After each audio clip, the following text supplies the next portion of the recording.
Hello friends, welcome to my channel. അപ്പോൾ നമുക്ക് എല്ലാവർക്കും ഇഷ്ടപ്പെടുന്ന ഗാർലിക് നാൻ എങ്ങനെയാണ് തയ്യാറാക്കുന്നതെന്ന് നോക്കാം. അതിന് വേണ്ടിയിട്ട് ഞാനിവിടെ ഏകദേശം 1/2 കിലോ എടുത്ത് മൈദ എടുത്തിട്ടുണ്ട്. 300 ഗ്രാം സംതിങ് ഉണ്ട് കേട്ടോ.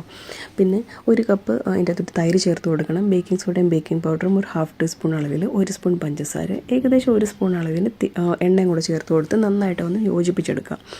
അതിനുശേഷം ആവശ്യമുള്ള വെള്ളം ഒഴിച്ച് നന്നായിട്ട് ഒന്ന് കുഴച്ച് എടുക്കാം കേട്ടോ. പിന്നെ നമുക്ക് ആവശ്യമെന്ന് പറഞ്ഞിട്ടുണ്ടെങ്കിൽ 2 കുടം വെളുത്തുള്ളി ആവശ്യമുണ്ട്, പിന്നെ മല്ലിയില ആവശ്യമുണ്ട്, പിന്നെ നെയ്യ് ആവശ്യമാണ്, ബട്ടർ ആവശ്യമാണ്. അപ്പോൾ നമ്മൾ നന്നായിട്ട് ആട്ട കുഴച്ചതിന് ശേഷം നമ്മളത് മൂടി ഒരു മണിക്കൂർ 1.5 മണിക്കൂറത്തിന് റെസ്റ്റ് ചെയ്യാൻ വയ്ക്കാം.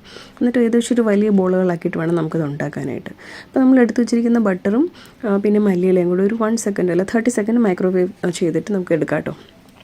എന്നിട്ട് നമ്മൾ ആ ബോളുകളാക്കി വെച്ചിരിക്കുന്ന നാൻ ജസ്റ്റ് ഒന്ന് പൊടിയിൽ മുക്കിയിട്ട് ഇങ്ങനെ പരത്തിയെടുക്കാം. പരത്തിയെടുത്ത് കഴിഞ്ഞതിന് ശേഷം നമ്മൾ കട്ട് ചെയ്ത് വെച്ചിരിക്കുന്ന ഗാർലിക് ഉണ്ടല്ലോ, അത് നമ്മൾ ആ പരത്തി വെച്ചിരിക്കുന്ന നാനിൻ്റെ പുറത്തോട്ട് നന്നായിട്ട് വെതറി കൊടുത്തിട്ട് നമുക്ക് നന്നായിട്ട് ഇതുപോലെ ഒന്ന് പ്രസ് ചെയ്ത് കൊടുക്കണം.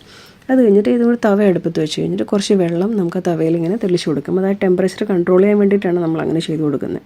പിന്നെ നമ്മൾ ആ പരത്തി വെച്ചിരിക്കുന്ന നാനിൻ്റെ പുറകു വശത്തോട്ട് കുറച്ച് വെള്ളം തെളിച്ച് കൊടുത്തിട്ട് നമുക്ക് ആ തവയിലിട്ട് വെച്ചിട്ട് ഒരു മിനിറ്റ് നേരത്തിലൊന്ന് മൂടി വയ്ക്കാം. അത് കഴിഞ്ഞതിന് ശേഷം ഇങ്ങനെ നമ്മൾ ഇട്ട് വെച്ചിരിക്കുന്ന വശമുണ്ടല്ലോ, അത് നമുക്കിങ്ങനെ ഫ്ലെയിമിൻ്റെ അകത്ത് കാണിച്ച് ഒന്ന് പൊളിച്ചെടുക്കണം. നന്നായിട്ടൊരു കളർ വരാനും നന്നായിട്ട് അതിൻ്റെ ഒരു കുമളകളൊക്കെ വരാൻ വേണ്ടിയിട്ടാണ് നമ്മളിങ്ങനെ ചെയ്യുന്നത്. അപ്പോൾ അതൊരു നാനിൻ്റെ കറക്റ്റ് എഫക്റ്റ് കിട്ടത്തുള്ളൂ, കാരണം തന്തൂരി അല്ലല്ലോ, അതുകൊണ്ട്. അപ്പോൾ ഇതുപോലെ ചെയ്ത് കഴിഞ്ഞെടുത്തതിന് ശേഷം നമുക്കൊരു ചട്ടകം വെച്ചിട്ട് അത് നമുക്ക് നന്നായിട്ട് റിമൂവ് ചെയ്യാം അതിൻ്റെ അകത്ത്. അത് കഴിഞ്ഞതിന് ശേഷമാണ് നമ്മൾ ഈ ബട്ടറും കൊറിയാണ്ടർ ലീവും കൂടെ അതിൻ്റെ പുറത്തോട്ട് അപ്ലൈ ചെയ്ത് കൊടുക്കുന്നത്. അതിനുശേഷം നമുക്ക് ഇഷ്ടമുള്ളൊരു കറിയുടെ കൂടെ ഉപയോഗിക്കാം. ചിക്കൻ കറിയുടെ കൂടെ കഴിക്കാനായിട്ട് വളരെ ടേസ്റ്റിയാണ്. അപ്പോൾ വീഡിയോ ഇഷ്ടപ്പെട്ടാൽ ഫോളോ ചെയ്യാനും ലൈക്ക് ചെയ്യാനും മറക്കരുത്. എല്ലാവരും ട്രൈ ചെയ്ത് നോക്കണം കേട്ടോ. Bye bye.